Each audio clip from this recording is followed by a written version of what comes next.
benar-benar suatu yang kita bahagia di tengah-tengah kita. Biarkan rencana Tuhan itu ada di pihak kita. Saudara,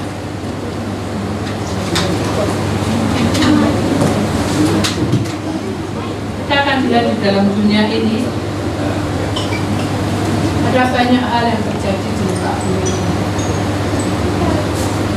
di mana dunia ini tidak menjanjikan suatu kehidupan yang kekal dan abadi. Tuhan memiliki suatu persoalan dalam hidup kita di mana Dia ingin kita setia dan Dia ingin langkah kita ini menjadi orang-orang pilihan Allah. Jadi dalam dunia ini, saudara, kita akan mengalami suatu proses di mana kehidupan manusia akan mengalami suatu kehidupan yang dibakar seperti firman Tuhan ini, saudara. Mengapa ada bentuk hati? Mengapa di situ ada yang terbakar, saudara? Nah, ini menandakan tentang bagaimana Allah bekerja di tengah-tengah orang pilihan Allah, dan Dia harus ada bara api dari surga. Ya, ini adalah api dari surga. Ada satu nyanyian saya juga lupa ingat.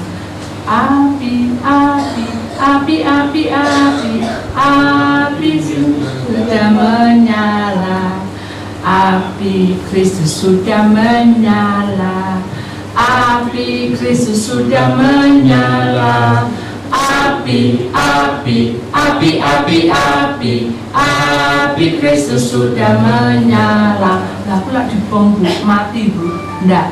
Api Kristus itu adalah api dari surga, saudara. Kalau kita masuk turunnya Pantekosta, saudara, kita pasti sering nyanyikan lagu itu. Tapi itu lagu lama, ya, lagu yang lama sekali dan mungkin tidak pernah dinyanyikan. Tetapi kalau kita percaya bukan hanya pada hari Pentakosta, tetapi di saat saudara lemah, di saat saudara punya beban berat, di saat saudara mengalami himpitan, mengalami tantangan, kita tidak perlu mencari sesuatu yang wah, saudara tahu wah, oh di sana ada hamba Tuhan yang luar biasa begini, oh di situ ada hamba, tidak seperti itu, saudara. Tetapi Tuhan ingin supaya dalam perjalanan ini, saudara, prosesnya adalah satu, kita harus memiliki api dari surga.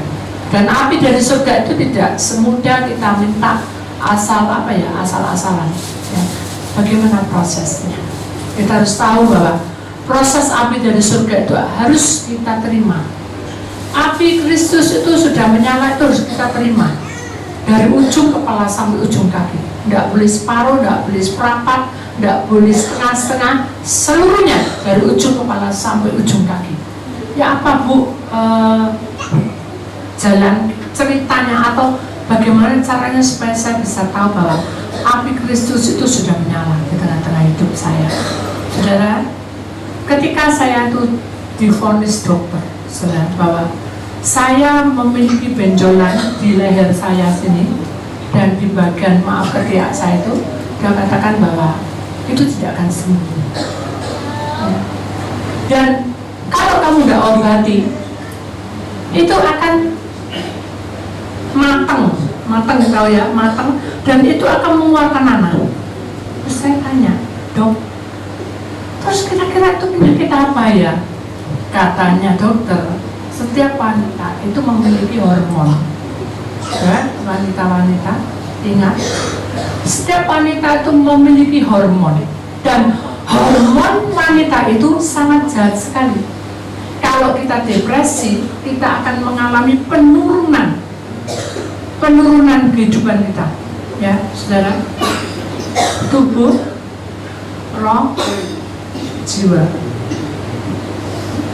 Kalau tubuh kita ini punya hormon yang lagi tidak seimbang dengan hidup kita yang sehat, ya, saudara. Kalau darah merah sama darah putih, kalau ada sesuatu perkara yang menang darah merahnya, darah putih dimakan. Tapi kalau darah putihnya menang, darah merahnya yang dimakan.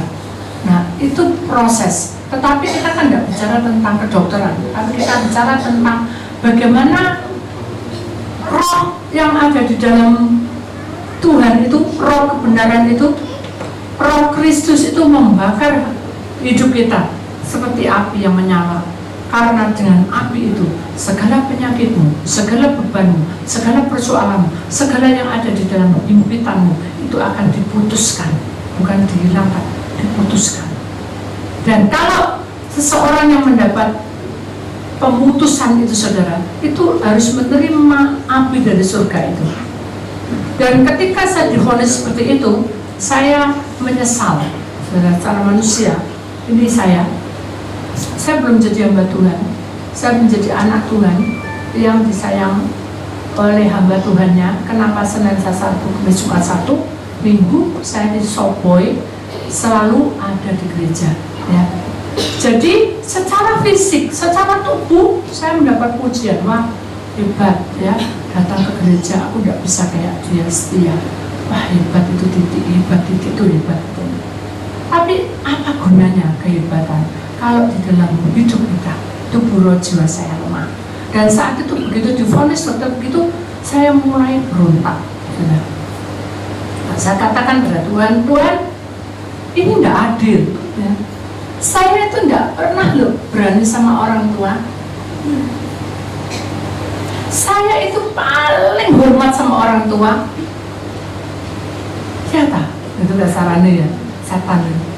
Dan saya itu apa kata orang tua itu saya ikuti loh. Saya tidak pernah berontak sedikit pun. Orang bilang, papa bilang saya ikuti aku ya, walaupun saya tidak suka, saya harus belajar untuk menjalani. Ya tak, itu iblis, saudara. Ya tak. Begitu sudah sampai titik-titik di mana saya mengapa tiba-tiba kok saya mengalami sesuatu di mana kata dokter bahwa saya tidak ada obatnya selain saya itu berobat terus sampai itu betul-betul hilang dengan cara dioperasi. Uangnya siapa? Itu pribadi saya. Saya belum bekerja karena saya masih belasan tahun, umur 10 tahun, 9 tahun. Jadi secara fisik, secara tubuh ini saya tidak menerima api dari surga, tapi saya menerima pemberontakan dari tubuh saya. Mungkin saudara sebagai pekerja, pagi siang malam, kerja, kaki tak jaga, kepala tak kerja kaki, apa oleh? Sekarang suami istri juga bentrok, masih anak-anak jalan dewek-dewek, apa oleh? Iya tak? Mana kebahagiaan itu? Saya juga demikian. Mana yang namanya kita katanya cinta Tuhan, masih penyakit itu tidak, harusnya tidak ada dalam tubuh saya, tapi mengapa saya harus melewati itu? Ternyata saudara, dalam proses manusia Tuhan ingin apa ini? Iman kita berjalan. Apa bu iman itu? Iman di mana saudara percaya kepada Tuhan sampai seberapa jauhnya. Ya, kamu percaya sama Tuhan? Saya percaya bu, 1000%. Wah, seluruh hidup saya tak serano. Tapi begitu ada masalah dokter nih, bu A, D atau C atau siapa? Tapi saya masih kecil waktu itu D. Kamu tuh punya benjolan di sini, ya. Dan di sini itu berbahaya. Kalau kamu tidak obat itu berakar kemana-mana dan itu membuat kanker dan itu akan mematikan sel-selmu itu akan mati dan kamu akan warna-warnanya dan kalau seluruh aku takut tak sudah di sini. Saya tidak bisa tidur. Saya tidak pakai ini saudara, tapi saya pakai pribadi saya sendiri untuk perang. Saya punya pribadi kan, pemberani, penakut. Saya punya pribadi ini saudara, yang selalu saya tonjolkan dalam hidup saya, ya. Pokoknya aku kan nggak kurang aja sama orang tua, pasti aku selamat. Itu prinsip saya.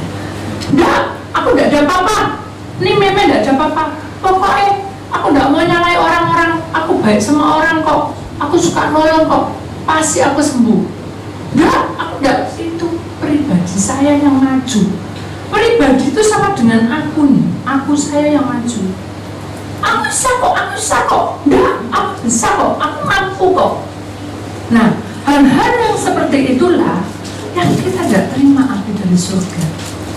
Buktinya saya, Ketika saya bilang aku enggak apa-apa, ini tambah besar. Padahal sudah minum obat, sampai kayak obat itu harus diminum sampai bertahun-tahun, tetap aja benjolan tuh sebiji jagung. Ya kelenyar gitu. Terus di sini juga kelenyar. Jadi secara pribadi tubuh saya tuh betul-betul luka. Kenapa aku dikasih sakit sama Tuhan? Kenapa? Padahal kalau kita mau berjalan dengan iman ini, saudara tahu Tuhan akan membakar hidup kita untuk menerima api dari surga. Jadi ketika kita punya masalah, baik berat maupun ringan, saudara harus tahu kuncinya, saudara akan diarahkan ke sini sama Tuhan. Dan Dia mau dalam proses ini tidak hanya sepenggal-penggal, tapi ada jalannya, jalurnya, seperti kereta api. Tidak ada kereta api keluar dari jalur. Di sini dipatahkan dulu keakuan kita. Di sini dipatahkan dulu hidup kita yang selalu merasa mengandalkan aku bisa karena aku pinter, aku bisa karena aku tuh punya feeling, aku itu pinter, profesor, aku itu cari uang tuh gampang, aku punya simpenan banyak. Ini kekayaan, ini keakuan. Dan di sini Tuhan katakan lagi, dimana kita harus total berserah pada Tuhan. Langkah 3 ini sudah sulit, dimana manusia memiliki tubuh, roh, jiwa. Nah, kalau hidup kita terus tidak mau melewati proses, kita akan lihat gambar ini sudah. Slide selanjutnya kita akan baca firman Tuhan 2 Petrus 2 ayat 9a.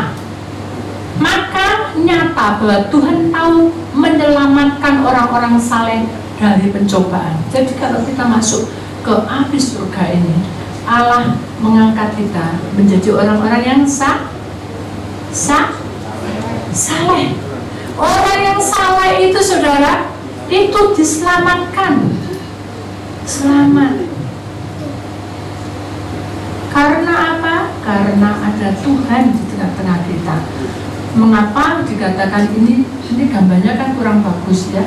Ini badai yang besar sekali dan kita ada di tengah-tengah.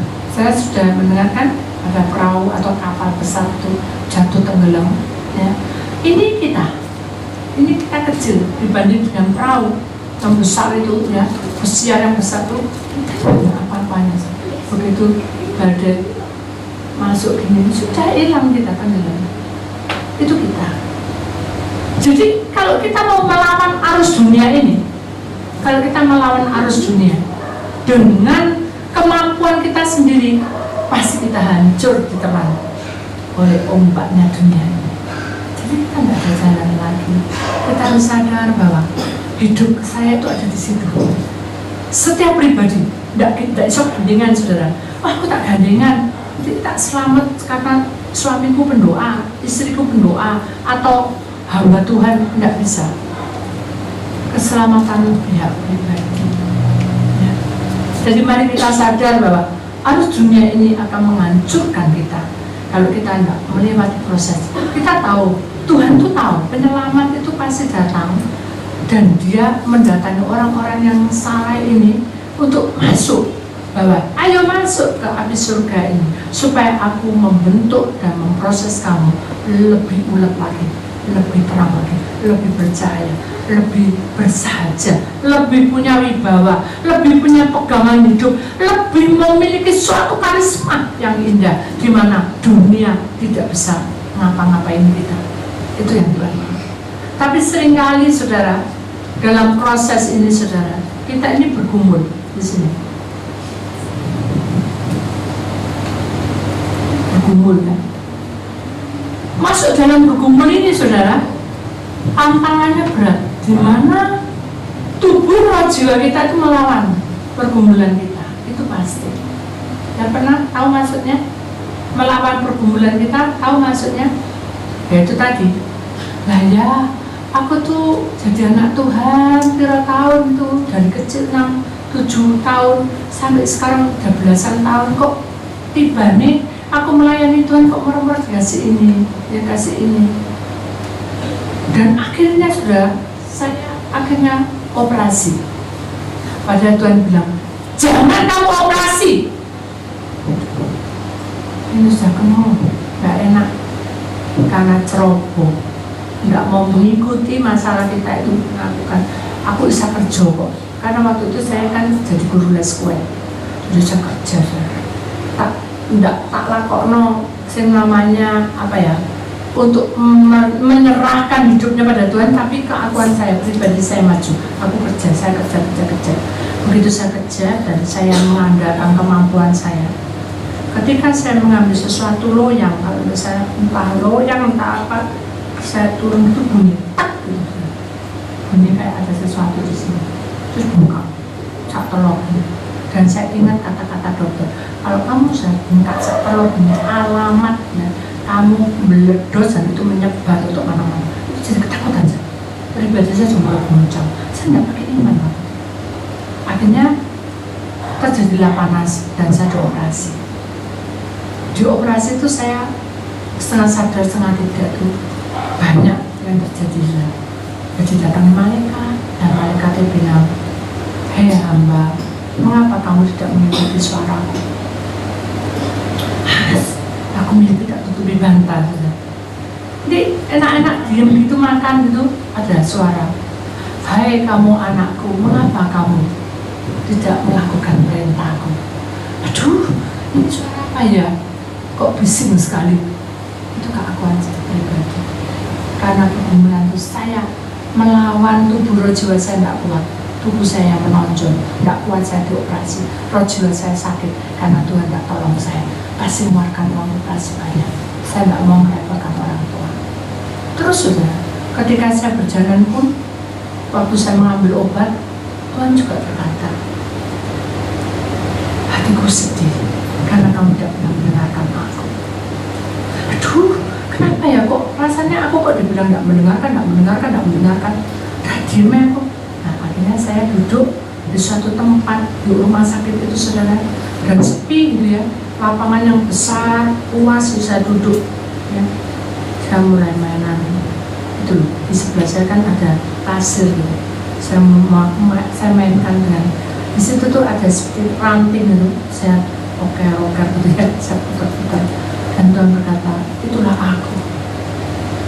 aku dulu juga seperti kamu, main dengan pasir. Tetapi ketika aku main dengan pasir itu, aku menyerahkan hidupku kepada Allah. Pernahkah kamu berdoa sesaat seperti itu? Enggak Tuhan, doa itu harus di tempat gereja, doa itu harus di tempat kamar terkunci, doa itu harus begini. Kok Tuhan diatur? Ketika kamu main itu loh, doa. Akhirnya saya belajar saudara, karena saya sudah terlanjur operasi kan, saya belajar Tuhan, tak serano hidupnya Mimi ke dalam nama saya di rumah Mimi ke dalam saya main masuk. Begitu saya main saudara, tiba-tiba ada cacing keluar di situ. Saya lompat ke diri, saya kok ada cacing, ada apa ini? Apa Tuhan tidak senang sama saya? Kan Tuhan tahu kalau saya tidak suka cacing. Itu tubuh saya berontak. Itu perkara kecil. Tadi perkara besar saya sudah kalah. Saya kecil gara-gara saya mainan pasir tiba-tiba cacing keluar, itu saya marah sama Tuhan. Saya doa kok malah cacing ada. Sering kita seperti itu. Ketika kita doa kita berharap semuanya terjawab, betul enggak? Begitu kita tidak terjawab kita gondok be Tuhan. Wes Bu Titi gak mandi, gak pas Bu Titi. Saya ini bedo be dulu. Itu dukun saudara, tidak saudara ngomong gitu. Saya bukan dukun, saya ini hamba Tuhan. Sesuai dengan Tuhan bilang, saya ikuti. Jadi kalau tidak pas, tunggu. Pasti ada pasnya dan ada waktunya Tuhan berikan. Amin. Jangan bilang amin aja, bener tak saudara aja tuh. Nanti mati gak bepa, domongi kok gak percaya. Rumahnya lo gak payu-payu, domongi. Gak waktu nih. Pasti gak mandi, ojo ngomong gitu, gak pas gitu kan. Lo gak pernah ngotot saudara. Begitu cacing keluar saudara, saya sudah bilang, pergi kamu. Duh, kita ini siapa? Kita bukan malaikat, Mengapa kita ngusir binatang itu? Pergi kamu. Ya aku tahu Papa cacing sama kamu. Aku tahu apa? Aku jalan sendiri kamu. Lagi itu. Tapi karena saking emosinya, pergi kamu. Merintah saya nak dia. Kadang kita gitu dong. Begitu emosi keluar kata-katanya tidak membangun, merentang, ngolok-ngolok. Kamu begitu, wah begitu selain itu sudah. Kabeh tunduk, bangga nggak segitu. Nggak ada ya di sini ya. Semuanya kayak istri macam gembira. Rek insya Buditi, rek gak insya memaklumi lah. Jangan dimaklumi. Nanti kita belajar saudara. Jadi begitu cacing itu mendekati saya lari lagi. Jadi ini ada tembok gini, saya ini, pergi kamu pergi. Sampai ada orang jalan tuh, ada apa? Siapa? Itu ada cacing ditempar. Oh cacing ini garai. Saya ditolong tuh. Loh cacing tuh kok lagi ke tempat saya lagi. Akhirnya saya berdoa, kan Tuhan ajari saya berdoa, walaupun saya buka mata saya harus berdoa. Saya berdoa, Tuhan apa yang kau mau? Baru saya mendengarkan saudara, Tuhan bilang, lihatlah cacing itu ada apa? Hah? Tak tahu Tuhan, lihatan aku gila Tuhan, lihatan aduh aku gila Tuhan, lihatan anakku. Karena saya paling nggak suka cacing, nggak suka tuh. Jujur Tuhan mempertemukan dengan cacing kiloan saya. Ya teman-teman, nggak kedap-kedap sampai orang-orang tidak ada. Lihat apa bu? Ada yang bilang bu, uang tak bu? Dalam hati padokmu gitu ya. Lihat cacing kok gitu. Sampai mentelang begitu dilihat mentelang apa yang terjadi sudah dilihat sampai ternyata ekornya cacing itu putus saudara. Putus. Patah ya, nggak ada ekornya. Terus saya kebingungan, sakno sudah tahu kamu kenapa anakku? Tuhan, ekornya putus. Sudah, sekarang lihatlah gerakan cacing itu. Tak lihat itu saja. Ternyata cacing itu dari atas saya tadi sampai ke sana tuh bergeraknya tuh cepat tuh. Tanpa, aduh sakit, ya, aduh sakit, kita kan enggak gitu saudara. Itu manusia. Begitu ada masalah, aku malas, aku jalan. Ada apa?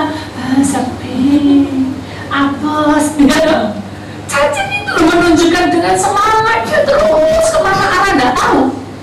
Dia kita enggak tahu arahnya dia. Kalau saya tahu bahasa cacing waktu itu, mungkin saya tanya mau kemana kamu. Karena saya pada waktu tidak tahu pada waktu itu dunia apa belum saya pahami, masih kecil. Jadi saya cuma ngeliat cacing itu kemana arahnya, dia sembuh nggak ngerti. Pada para di sana nggak tahu arah kemana.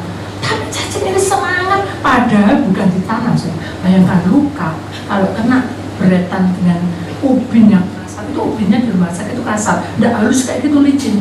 Jadi kasar, nabrak, sakit nggak? Halo, sakit nggak?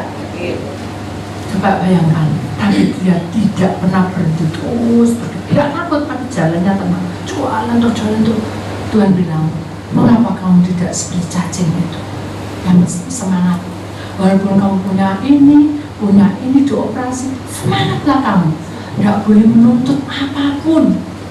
Saya bilang iya Tuhan itulah cacing nggak punya utek. Saya tuh suka berontak dan bilang apa malaikatnya gitu kasih gambaran, kok saya gak ngerti. Ayo sini, saya suruh berdiri, enak berdiri. Tahu sih, diem ketiban itu apa pohon belarak yang besar tuh. Jadi pohon apa ya? Kelapa yang dari kelapa tapi yang panjang-panjang tuh sudah. Itu apa enggak tahu pohon apa? Pinus atau apa? Cuma tuh, untung nggak ngenai muka saya mundur gitu. Hah? Jatuh kuning. Saya diem, ternyata Tuhan tuh. Saya mau jalan, ini mau kemana? Tunggu dulu di sini. Ya, jamur di sini ngapain ya? Orang pikir iki mau lapo, kok menang-menang di kono kan gitu ya? Kenapa di situ terus ya berjam-jam? Begitu dia Tuhan bilang lagi, lihatlah pohon ini sudah ratusan tahun. Masa Tuhan? Duh Tuhan kok ditanya ya masa? Itu enggak? Ketika kita bilang sudah, kita bilang sabar kamu. Aduh, masa Tuhan aku suruh sabar terus, ya kan? Pada saat itulah saudara, Tuhan itu ingin memberikan kuasanya api dari surga itu turun. Ketika kita menerima apa adanya, saya tidak mau. Saya bilang, masa Tuhan ngejel. Terus akhirnya Tuhan bilang, ini loh akarnya, lihat. Oh iya, akarnya diputus-putus sampai tutup sana-sana, digali sama orang. Di situ ada bangunan yang dibongkar. Kok hidup ya, hebat pohon ini. Mengapa kamu menyebarkan pohon ini? Harusnya kamu mensyukuri bahwa pohon ini bertahan hidup karena dia percaya bahwa Allah yang memberi hidup itu pasti saya hidup. Jadi kamu mulai sekarang tidak boleh ada beban berat. Lepas. Jadi orang yang punya api dari surga tidak boleh punya beban berat. Sudah punya beban berat? Loh Bu, coba pikirin Bu. Nah inilah konsumen. Ada apa? Hutang saya banyak Bu. Ya. Belum lagi tagihan. Ya. Belum lagi tunggaan. Ya. Belum lagi ini. Belum itu. Ya. Terus disuruh apa? Ya maksud saya selesai Bu dengan doa. Ya saya doakan. Tapi itu kan menurut iman. Kamu percaya Tuhan pasti tolong? Saya percaya Bu. Saya hidup saya tak persembahkan pada Tuhan.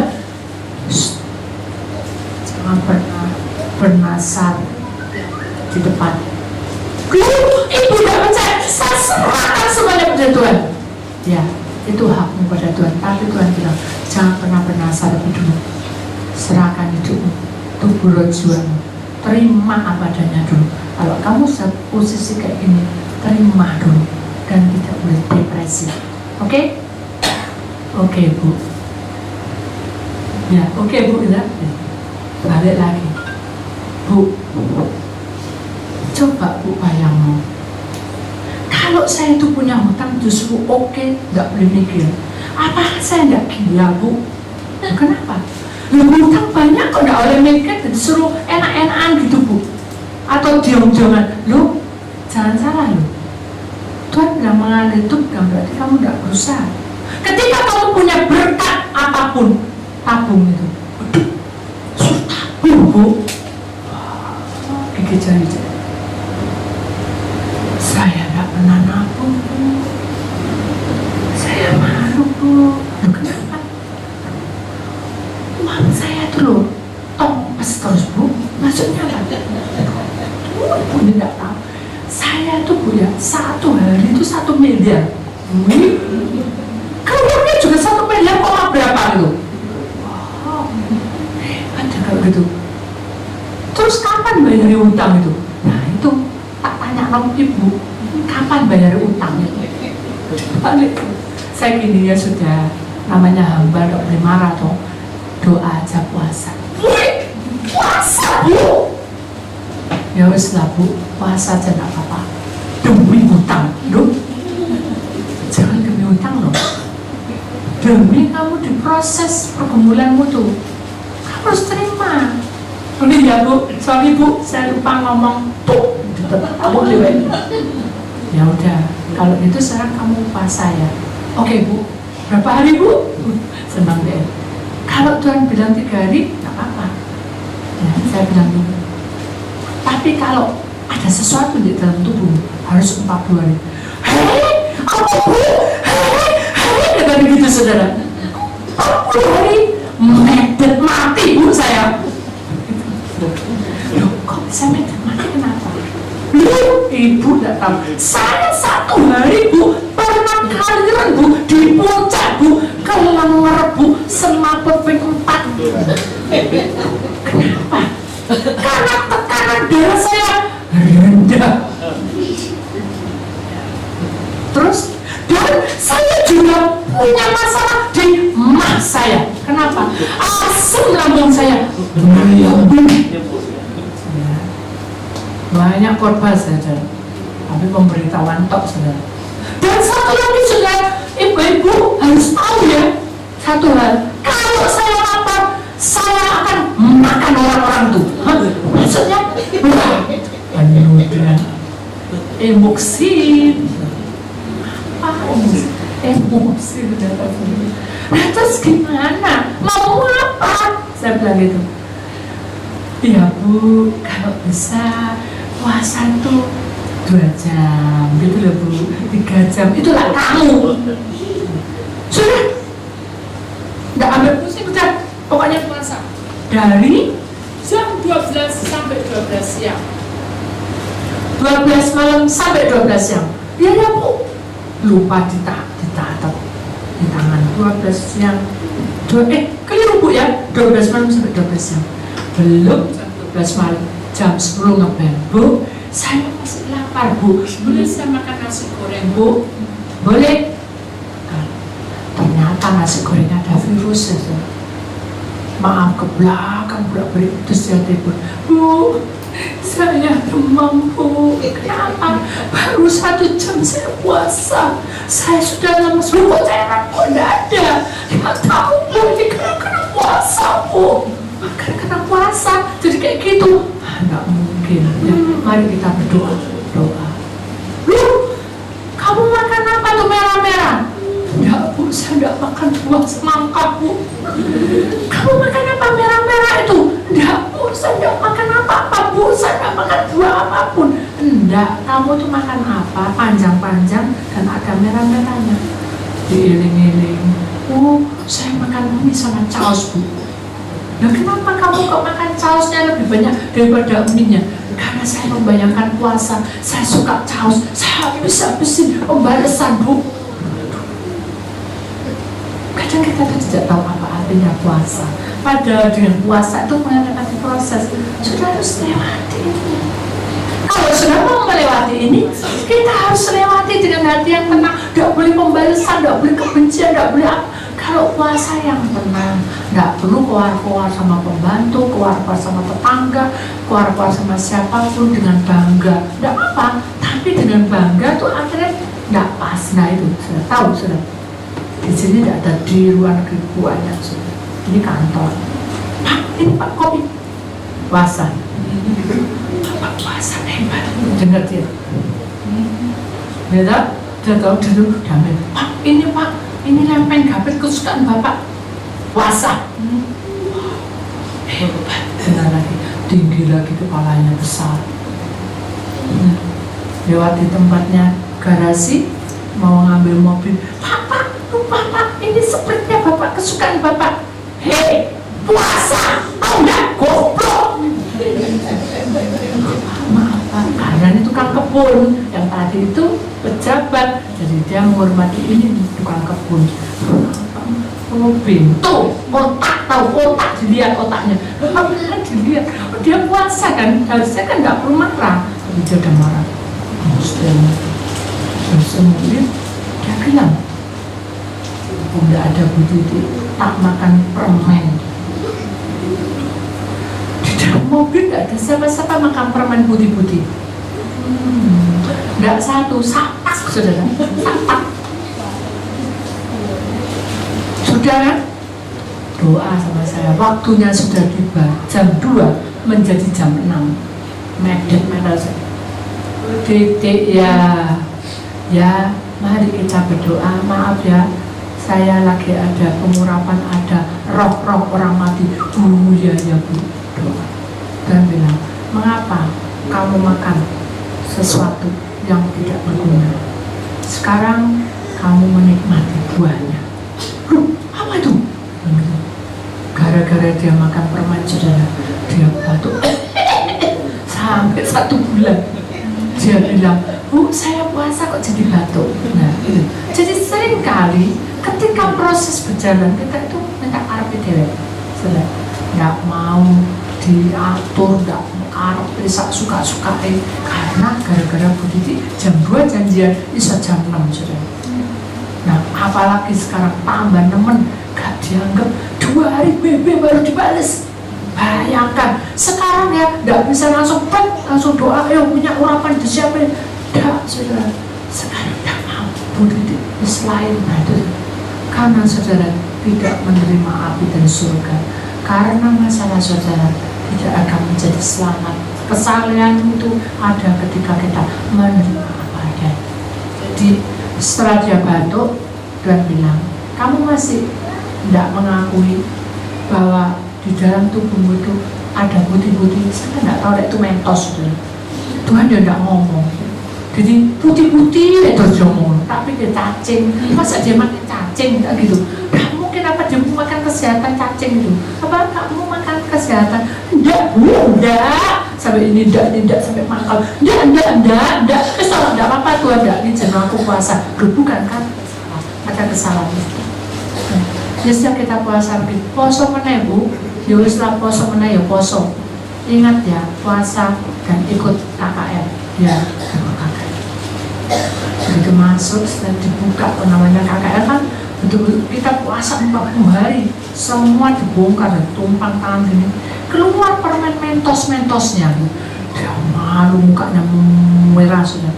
Dan selesai itu ibadah dia pun Bu, saya baru ingat saya makan permen mentos ini. Nah itu sudah kenapa? Karena kita tubuh kita ini nggak kuat, roh jiwa kita ke bawah. Marilah kita sadar bahwa dunia roh itu akan mengikat hidup kita. Kalau kita tahu bahwa posisi kita seperti ini, kita harus bagaimana? Kita pesan daripada Tuhan. Kita lihat slide selanjutnya.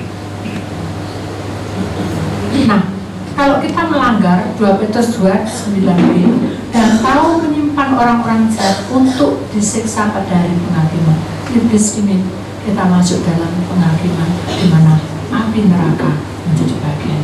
Enak mana saudara? Api neraka atau api surga? Ya api surga Bu. Kalau api surga, mari kita menerima kenyataan hidup ini dengan mengucapkan syukur. Mungkin doa kita belum terjawab, mungkin persoalan rumah tangga kita belum terselesaikan, mungkin persoalan hidup kita juga belum terselesaikan. Tapi ingat, selama kita mengerti bahwa kita tidak ke sana, kita akan menerima dalam pergumulan ini benar-benar menjadi bagian yang indah pada waktunya. Saudara, mari kita mengimani bahwa segala sesuatu butuh waktu. Di mana waktu itu kita itu harus saling mengisi, saudara, saling memahami, saling mengenal. Di mana Tuhan bekerja di tengah-tengah kita. Dia akan memakai kita lebih dari hidup. Kalau sudah dipakai lebih dari hidup, waduh saudara, semuanya itu indah pada waktunya. Saudara, semua ditata. Saudara tahu, beberapa hari yang lalu ketika saya pindah dari tower D ke E, saya jatuh saudara. Karena saya sudah dibilang sama mereka, hati-hati kamu lihat jalan, kamu itu tergesa-gesa, mau itu bukan langsing, ya tapi langsung. Kalau jalan hati-hatian, ya saya itu biaya ada, tahu biaya dari ke Tampang apa nanti morong-morong bret-bret, loh kok rokku beda gitu, tahu-tahu gitu dari itulah saya. Jadi saya nggak tahu, tuh kecekluk kaki saya, kecekluk gini, jadi ini nekuk gini, semua kejadian. Tapi saya bilang Tuhan, ya apa ini? Nanti entar lagi saya pelayanan. Tolong Tuhan kuatkan bekerja sebenarnya. Api dari surga membakar hidup saya. Saya bangkit.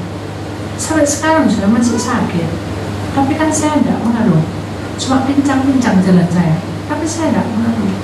Kenapa? Saya suka cita. Itu tandanya bahwa api kemuliaan dari surga itu mengurapi hidup kita sehingga sakit tidak terasa, kita punya beban berat kita tidak terasa, kita punya masalah kita tidak terasa, tapi kita berusaha untuk menyembuhkan. Saya berusaha, nanti kalau ada waktu saya tak pijat, nanti kalau ada waktu, itu prinsip saya. Selesaikan. Tuhan ini tidak mujizat atau dipegang pakai minyak urapan sembuh, tapi kita harus butuh proses. Nah itu sudah. Jadi kalau saya ditolong, saudara pasti ditolong. Amin. Bu, itu kan masalah kecekluk Bu. Itu besar buat saya. Kalau saya kecekluk tidak bisa jalan, bisa saya khotbah, bisa saya melayani saudara. Beberapa hari ini pulang saya senampat ya. Fajar, bukan sampai sore. Fajar. Mengapa saya suka cita? Mengapa? Karena saya tahu api dari surga membakar hidup saya sehingga saya menjadi disempurnakan. Dan kalau disempurnakan tidak boleh merokok, ya capek-capek, tapi tidak bisa. Terus jalan-jalan dari pelayanan ke ini langsung ditampani ini satunya terus beruntun, tidak pernah berhenti. Sampai suatu ketika ini kesaksian hidup saya. Tengah malam saudara, saya tuh mikir, aduh, belum berhari gak ketemu Austin. Tahu Austin saudara? Cucu saya itu. Ya apa ya? Bukan nasib ya sudah mengalir saja, saya berdoa Tuhan. sentuh hati Austin, sentuh hati Evelyn, Andres, Brian, sama rukun, tenang, layanan, baru amin. Tuhan itu benar. Saya capek dengan roh ini. Saya pejamkan mata baru merem. Pintu. Apa itu? Ternyata itu saya WA saya. Siapa kok Evelyn? Oh, mungkin ada perlu ya. Kuncinya tak bawa, kuncinya apa teman? Saya buka. Waduh, saudara. Saya kalau lihat fotonya Austin bertiga, waduh kayak bebek. Austin yang kecil bisa kompak yang besar. Ya apa caranya membilangin? Semua gitu. Nanti tak kirim, tidak saya mau tak WA saya. Mana Austinnya bu? Nanti saya akan lucu, ketawa saya. Aduh, saya ngeliat foto tok, saya belum ketemu Austin, ketawa. Mencucu gini, sama bertiga. Mamai, papai, anaknya. Ini lagi latihan mencucu katanya. Sudah belum saya lucu lagi. Lagi tuh. Sekarang sama papai sama dia. Yang mencucu gitu lagi. Waduh, bodak yang bulu. Persis kayak boyan jadul. Saya nangis Tuhan. Tuhan kok baik. Hati saya terhibur. Saya kangen koyan. Tuhan kirim anak saya Andre. Saya kangen Austin, Tuhan kirim Austin seluruh keluarganya. Baik. Itu contoh, itu buat saya adalah kehidupan. Saya nggak minta macam-macam, tapi saya minta kebahagiaan. Itu yang saya minta. Tuhan tahu, Tuhan cukupkan saya. Sehingga pelayanan saya walaupun capek, saya suka cita. Walaupun capek kan, saya bersyukur pada Tuhan. Kenapa? Karena Tuhan membentuk saya serupa. Ya, di mana Tuhan mengajarkan kita, kamu tuh menciptakan surga. Setiap kali saya bilang Tuhan, apa yang aku katakan? Sudah, aku akan kirim kamu. Terus kamu sudah masuk ke satu pelayanan di situ. Dan saya lihat hasilnya, aduh luar biasa. Tuhan itu memberi berkat pada saya. Tunggu ya, tanggal mainnya di YouTube, saudara. Di mana pelayanan saya ada di situ, ada perahu, saudara. Di situ saya bekerja, Tuhan mengurapi saya. Dan itulah tandanya penyertaan Tuhan itu luar biasa dalam hidup saya. Saya untung punya orang-orang pilihan Allah yang mau bekerja sama, yang mau melayani. Wah, contoh-contoh saudara. Nyutingnya, saya bilang shalom, ya, kita bilang cerita. Yang paling besar lagi mujizatnya ketika masuk di Bancar, betul ya? Bancar ya, saya lupa Bancar ya, mungkin benar itu masih. Saya lewati, saya pikirnya, aduh, ombak air ngapain? Loh, begitu ombak ngapain? Roh di dalam ombak itu sudah di atas ombak itu ada yang keluar banyak sekali. Mungkin bisa ribuan, bisa ratusan, bukan banyak, entah kalau. Saya itu ya nggak ngerti mengapa Tuhan ngasih saya talenta 4 bulan ini. Kamu akan kutambah talenta termasuk dari dunia orang mati. Waduh, alamat ini masih doa anak orang mati. Itu aja sediaan. Begitu saya lewati itu ombak yang tinggi sudah diserem tadi, banyak orang di situ. Itu loh.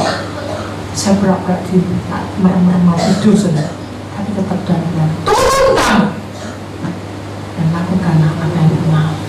Waduh, saya tidak puasa Tuhan, kita semua serombongan tidak puasa. Turun kamu. Nah sudah, kalau Tuhan tidak perintah turun, ya saya bilang aja, mau tidak mereka panas-panas? Saya bilang, kok saya disuruh Tuhan tuh turun ke sana. Oke, ya. Langsung berhenti mobilnya dan kita turun saudara.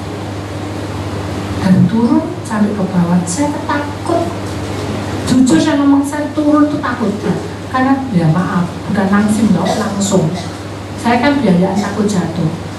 Orang tadi yang dibanding saya besar saya, dia yang nonton saya, ayo kita doain mereka.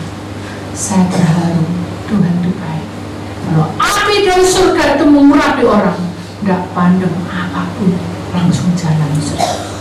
Akhirnya kita sampai di bawah pesisir, kita cerita bagaimana penglihatan Tuhan.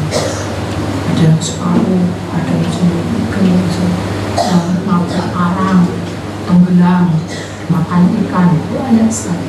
Tuhan basuh dengan kuasa Allah, dan di sanalah umat jejak kuasanya. Dia membawa dari alam maut kemah-kemahnya banyak sekali. Itu saudara. Itu kesaksian seumur hidup saya punya pengalaman. Oh, ternyata kalau doa untuk orang mati itu nggak perlu puasa pun bisa ternyata. Ya. Oh, baru tahu. Jadi ternyata kuasa Tuhan itu bekerja di tengah-tengah kita. Tuhan itu mengurapi kita tepat pada waktunya. Kalau kita percaya, tidak ada pernah mustahil di depan Tuhan. Amin. Siapkan hatimu, ya. Siapkan hatiku Tuhan. Terus, nah, untuk mendengar firman-Nya untuk apa? Masa dengar terus gini tuh, ya hilang nih sudah, babas anginnya. Tapi mendengarkan sedang melakukan. Ketika sudah meninggalkan tempat ini, berjanjilah pada suami istri. Ayo kita saling menguatkan. Amin. Jangan saling goblok atau goblok. Beneran aku tahu. Sudah, tidak perlu benar-benar. Sekarang selesaikan di altar call ini. Aku mau saling mengisi, saling memahami. Mulai hari ini aku harus baik. Aku harus maju untuk masa depanku, masuk menerima api dari surga. Amin. Kita tidak masuk ke sana, tapi kita masuk dalam api dari surga, membakar hati kita